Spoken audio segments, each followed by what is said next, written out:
DIY worm tower projects are all over the internet, but I haven't seen one built over a wicking bed to maximize growing space. So I'm going to build one. With the help of these little guys, this garden tower might just be the ultimate self-fertilizing system for my wicking beds. What wicking beds? These ones! See this video to learn more about that project. This design maintains the usual benefits, namely my tasty kitchen scraps turning into worm castings, a supercharged, slow-release fertilizer that improves soil structure, boosts moisture retention, and will feed in situ plants naturally. But here's the kicker, I'll get worm tea or leachate at the bottom.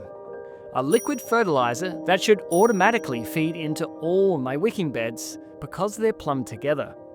Okay, enough for the pitch. Let's build a worm-powered fertilizer factory. Okay, now I really am done with the pitch.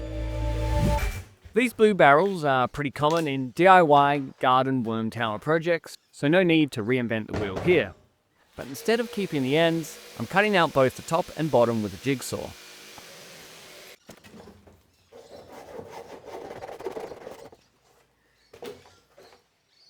After a quick measure of where I want my plants, I used a circular saw to cut 30 openings. To pry open the holes, I'm using this old drill attachment for splitting wood. It's not great at splitting wood, but surprisingly good at prying open the plastic, especially when paired with a heat gun. To hold the shape whilst the plastic cools, I'm wedging in these angled cut poles that I had lying around. You could use anything similar, as long as it's sturdy. I'm wrapping the barrel in weed mat, mostly because I'm not sure this bright blue colour is going to look great in the garden.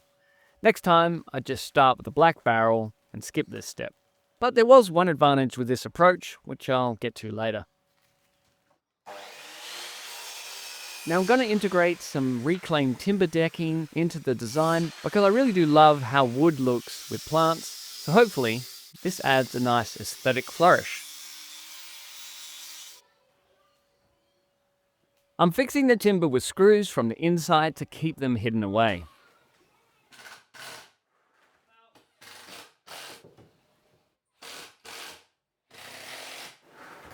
The weed mat covered my plant holes, so I'm just reopening them with scissors and cleaning them up with a heat gun. Not a great result, but good enough. Since I didn't use stainless steel screws, I'm adding some silicone to protect them from rust. Next time, I'll just use stainless, but this should do the trick this time round.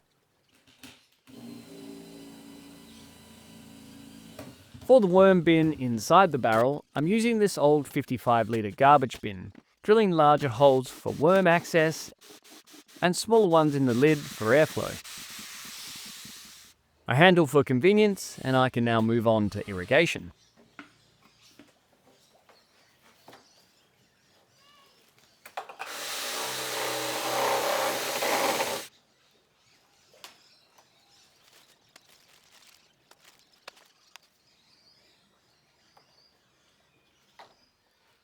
And this is where the weed mat proves to be handy.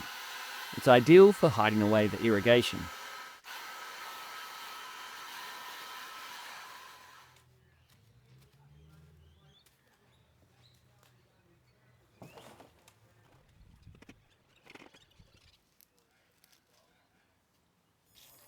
These drippers will make sure the worms and plants are hydrated.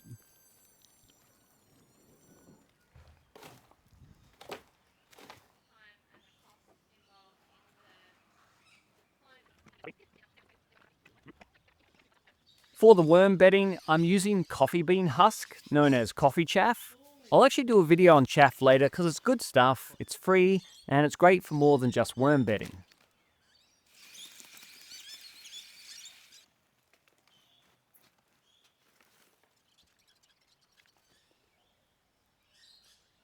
I'm planting it out with a random assortment of plants, including strawberry, silver beet, baby spinach, lettuce, parsley, mint, and spring onion.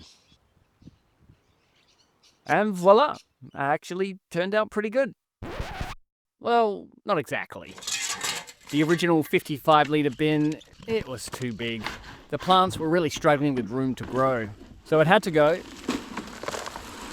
and I replaced it with a smaller, purpose-built worm farm a friend was getting rid of.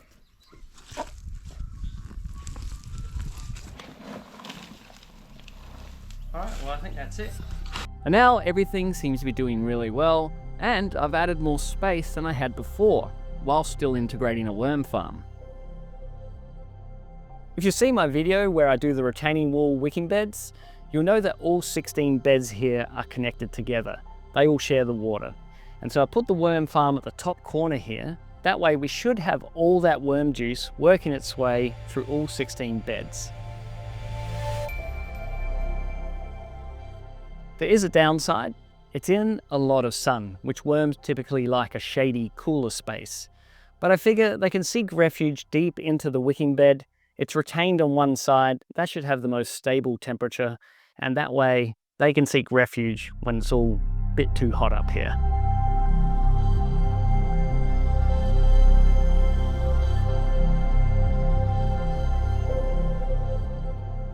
And the old bin, well, never one to throw something out. I repurposed it as a dog poo bin, so no loss there.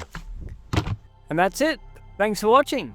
If you wish to support the channel, you can give the video a like or add a comment. If you appreciate what I'm doing here and want to see more, you can subscribe or even hit the thanks button if you're feeling generous. In any case, I'll keep doing my best to produce videos I hope are worth your time. Thanks again, and I'll see you in the next one. Cheers.